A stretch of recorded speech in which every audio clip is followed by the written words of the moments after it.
sobrang effective ang pagbulong mo dito para mabalisa siya at habulin ka.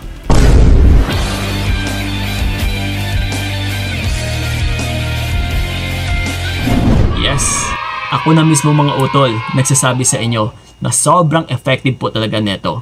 Kasi even me ay nagawa ko na rin talaga at saka naranasan ko kung gaano siya ka-epektibo. Yes, that's why sinisiwalat natin sa inyo. So ngayon, kasi ang dami pa nating natatanggap no, na mga katanungan, feedbacks, and good reactions actually. Yes, ang dami.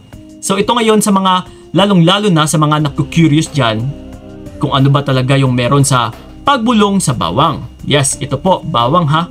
So ito ngayon, ginawa natin yung video na ito para pa po sa mga nagtatanong talaga dyan na sisimplihan pa natin para mas lalo ninyong maunawaan. Kasi nga sa mga previous videos ko, marami rin akong natanggap na mga komento na yung iba ay nagguguluhan or hindi talaga nila nakukuha sa tama. So that's why inisa na natin no, sa video na ito kasi kung isa-isahin pa natin i-reply doon ay pahaba lang po yung usapan kasi mahirap din intindihin kung minsan pag nag-uusap na kayo through messages. Okay? So but ito nga sa video na ito, no? Simplihan natin step by step na umpisahan talaga natin sa pinakasimula kung paano siya gagawin. So una nga sa lahat, kumuha po kayo ng isang butil na bawang. Yes, normal na bawang lang po ito ha.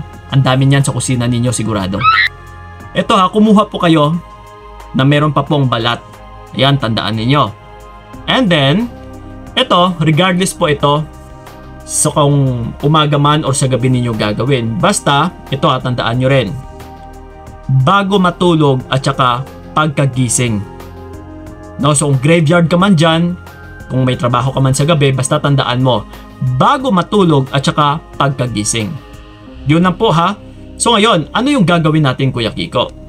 Ito nga, sa bawang, no? Kung halimbawa meron ka ng bawang dyan, and patulog ka na sa ngayon, ito po yung gagawin mo. Kunin mo yung bawang na ito, hawak-hawak mo na, okay? And then, ilagay natin sa kanang kamay. Okay, ayan ang right hand utol. Itikom po natin yung kanang kamay natin na yung bawang ay nasa loob po mismo. Okay, ayan, ititikom po natin. And then, magbubulong po tayo ng 3 beses. Ito ha, tandaan ninyo, yung sa pagbulong is simulan natin sa pagbigkas ng pangalan ng tao na gusto mo, ng tao na gusto mong pabalikin, ng taong gusto mo talagang mapapasayo, or yung taong gusto mong mababalisa at saka mas lalo kang hahabulin. So pangalan po, and ito reminder, kailangan ay complete name po. Kailangan talaga ay alam na alam ninyo kung ano yung tunay na pangalan niya. Hindi yung palayaw lang utol ha. Okay, hindi yung AKA niya. So, once na alam nyo na, no, ang gagawin po natin, kapag nabanggit nyo yung pangalan, ay yung kasunod po is yung kahilingan. Okay? Ang gagawin nyo po, halimbawa ito ha, bibigyan ko kayo ng example. Ito, ginawa na natin ng sample to si Juan de la Cruz. Ayan, lalaki. Baala na, baka may pangalang Juan de la Cruz.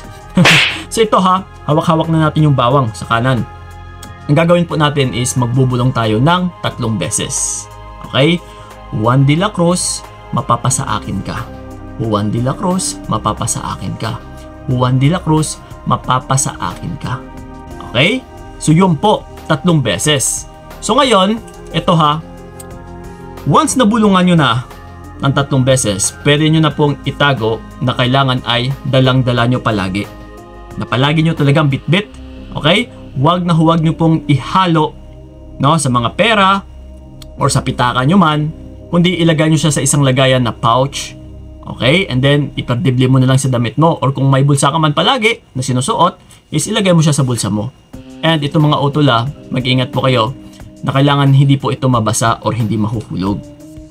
Yes? And then, ito, once na after mo nang mabulungan, itago mo na. Pwede mo na siyang itabi na kailangan talaga ay bit-bit na bit-bit mo palagi. Kahit saan ka man mapunta. No? So ngayon, kung matutulog ka na, pwede mo siyang isang tabi. Ilagay mo lang muna sa lamesa or sa tabi mo man. But, huwag nyo pong ilagay sa ilalim ng unan.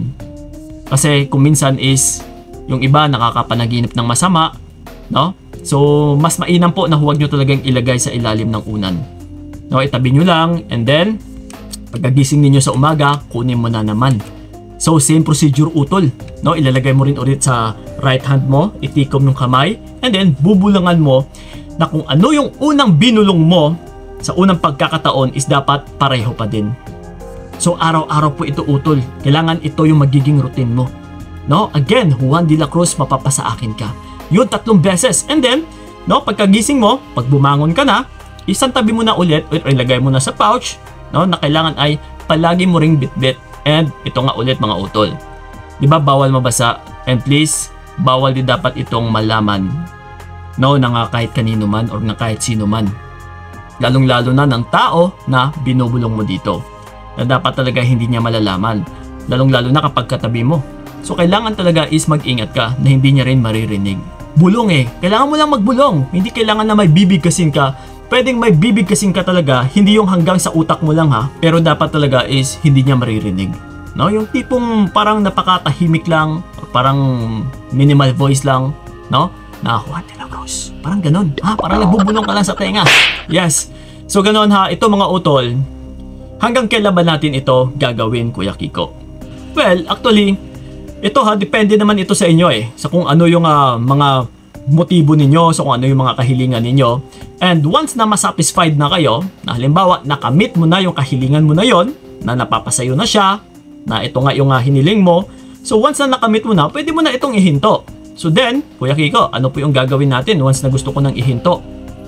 Ilibing nyo po ito sa lupa. That's all. Ilibing nyo lang sa lupa. After mong mailibing, tapos na. Wala na. Anytime. No, kung kailan mo gusto. So but, kung hindi ka pa satisfied, no, and ito po ay nalanta, ilibing nyo lang sa lupa kapag nalanta na, and then kumuha kayo ulit ng bago. Ganun lang kasimple utol. So trust me, darating yung araw na maggugulat ka or magtataka ka na lang na bakit bigla siyang nagparamdam, bigla kang hinabol, bigla kang kinamusta. Yes, and you should trust the process. Now, once na magawa nyo na po ito, na palagi nyo na lang nagiging routine, palagi nyo na ring dala-dala, ay magtiwala na rin po kayo sa bawang.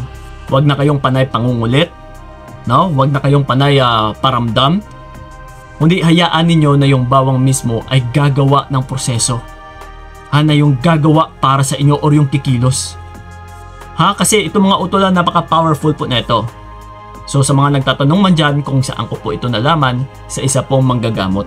Yes, sa kaibigan ng tito ko. No, na nakausap ko talaga mismo. And I tried, no? Which is, tumalab nga talaga. Mabisa. At saka, 2 beses ko na po ito ginawa. And yes, still effective pa rin talaga. Yes, mga utol. So ganun lang ha. Sa may mga kahilingan man dyan, and please, ito disclaimer lang, huwag naman kayong humiling ng kasamaan. Kasi hindi ko po tinuturo ito na para mapapasama din yung isang tao.